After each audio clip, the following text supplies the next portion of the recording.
You're listening to the Daily Nugget, dnugget.com, for October 9th. And this is Paternal Wednesday. Now, we have a special guest in studio tonight. Woo! Live in studio. And this is my daughter, Lindsay. And she has graciously joined us for this specific episode because she's awesome, number one. And she has lots of experience being a parent. She has 3 kids. And you may not know this, but she is also a homeschool mom. Woo-hoo. That is true. Yes. You have at least one supporter with Jenn. I know. I've watched this show. I know who my supporters are. I'm sorry. Who the supporters are. No, but we're here along with Andy, our faithful host and leader of all weirdness, and Sam. Sam, who is always our awesome producer. Yeah. And trying not to cough into the microphone. Right. Well, it's just more editing for you, so you do you. I don't edit it out. That's the problem. So Lindsay, you've been kind of in the background a little bit these last few episodes. So give us your impressions of what it's like to actually be part of the recording process of Daily Nugget. Well, it's hotter than I thought it would be. Well, there we go. Well, you have this sweatshirt on. You can take it off. I can't. Oh, you can't take it off. Strike. Wow. Look out. Janelle's got to get us YouTube strikes left and right here. Woo! Oh my gosh. No, it's great. Thank you guys for having me. This is my first podcast ever, so congratulations. We're so happy to have you. And I'm sorry. Also fair. I'm sorry, and you're welcome. Well, it is your story, so all I see in the notes are Lindsay's possum story. Yes. So So if you just want to sidle that microphone a little closer to Lindsay there, Janelle. Oh my gosh. Scooch it on over. There you go. So I just tell it from the beginning? Yeah, go for it. Because it's better that way. Okay, well, after I had graduated from college, I was living with another girl in this super old trailer house. Broken down.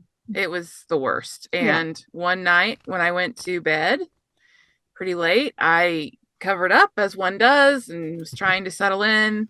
And I felt what felt like feet, like a cat kind of on you climbing.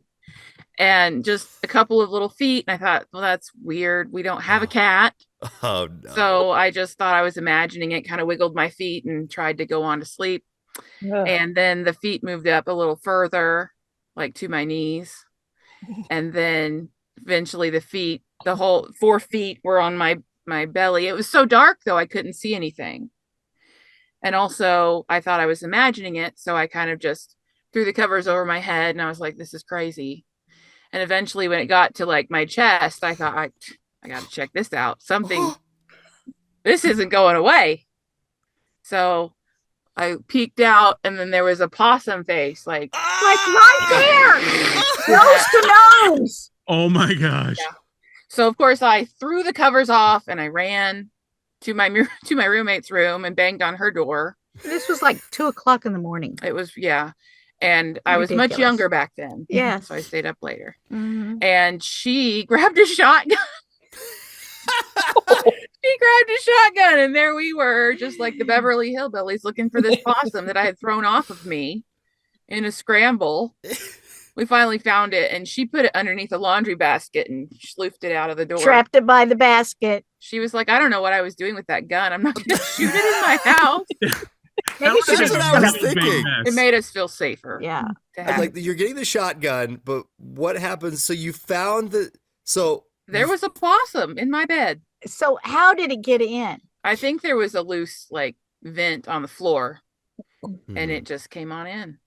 Made itself home. I don't know where it was though the whole time I was getting ready for bed and doing laundry and stuff. Well, it was probably trying to be your friend. Well, that's unlocking a whole new fear for me. I know, right? The vents in the floor. Yeah. I've heard about stuff in the toilet. I can't. Yeah. The other day there was a snake in my house in Florida. Speaking of things in the toilet, didn't come through the toilet, but that's always been one of my biggest fears. So. Me too. Really? Yeah. You see those stories. And I live in Minnesota, and I've lived in the upper Midwest for most of my life. I spent a year down in New Orleans, and that's where like I had always heard about that as a kid, so I always make sure to me too. before I sat down. But I got extra scared when I moved to New Orleans because I was just I do check before I go at night, you know. I got to turn on the light and take a look because you never know. I had a friend that it did that. Yeah. Through the toilet. Through the toilet. It happens sometimes. Snake toilet? Toilet snake? Yes. Snake toilet. Yes. Toilet snake. Snake toilet. Toilet snake. Yeah. This is why people don't like Oklahoma. Well, the possum was in Oklahoma, but the snake was in Florida. So really no one is safe. Here's the thing, you know, these are things that nightmares are made of, and then all of a sudden this is really happening, and it's just like it's bizarre is what it is. Bizarre. I need to find a picture of the possum. I know I've got one. You took a picture of it? Of course. Of course. You must find it. I gotta find it. I won't do it right now, but I'll send it in. Well, you've got some great show and tell. We've enjoyed your show and tell of what happened in Florida. The dog fighting the alligator. That was fantastic. Oh yeah, Nelly. Did I send you the video of that one? Yes, and you had to kind of tell it to let go of it. Yeah, and it was just. Well, she killed the snake too. All I have to do is say "skid it," and she skipped it. And she ran out and just shook it to death. It was great. She knew exactly what to do. I'm sorry if there are any snake fans out there. No, it's okay. Don't be sorry. No, that's podcast.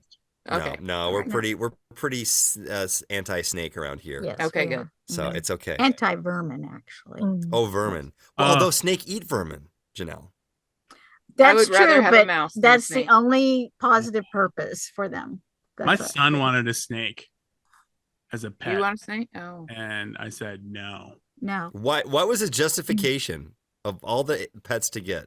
They're I want a snake, cool. Dad, because blank. They're cool. That's it. That's what he said? That's all they could come up with. No. Did you read him the Bible? It's not a good character. Well, now it's fine now because because when Mom and Dad both said swear words and then no, he goes, he's like, that's for sure no.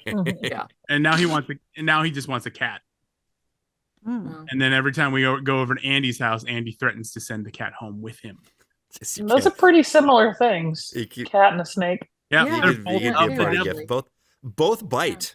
Yes. More than both satanic. Yeah. They represent evil. And that's the nugget. We're going to call this episode Bed Possum.